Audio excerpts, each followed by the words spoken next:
خبر شامل کرتے ہیں اسلام آباد سے۔ اسلام آباد چیئرمین تحریک انصاف کو جی ایچ کیو حملہ کیس سمیت 9 مئی کے 2 مقدمات میں نامزد کرنے کا فیصلہ کر لیا گیا۔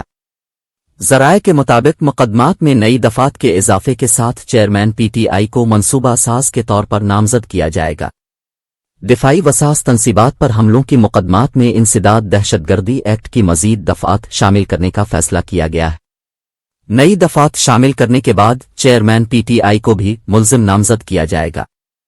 ذرائع کا مزید کہنا ہے کہ چیئرمین پی ٹی آئی پر گرفتاری کی صورت میں حساس مقامات پر حملوں کی منصوبہ بندی، کارکنوں کو اکسانے اور اشتعال دلانے کے الزامات عائد کیے جائیں گے اور زیر تفتیش ملزمان کے بیانات کی روشنی میں ملزم نامزد کیا جائے گا۔ ذرائع کے مطابق چیئرمین پی ٹی آئی کی بطور ملزم نامزدگی کا فیصلہ گزشتہ روز کیا گیا تھا۔ فیصلے سے قبل قانونی ماہرین سے مشاورت بھی کی گئی۔ جی ایچ کیو کیس تھانہ آرے بازار جبکہ حساس ادارے کے دفتر پر حملے کا مقدمہ تھانہ نیو ٹاؤن میں درج ہے۔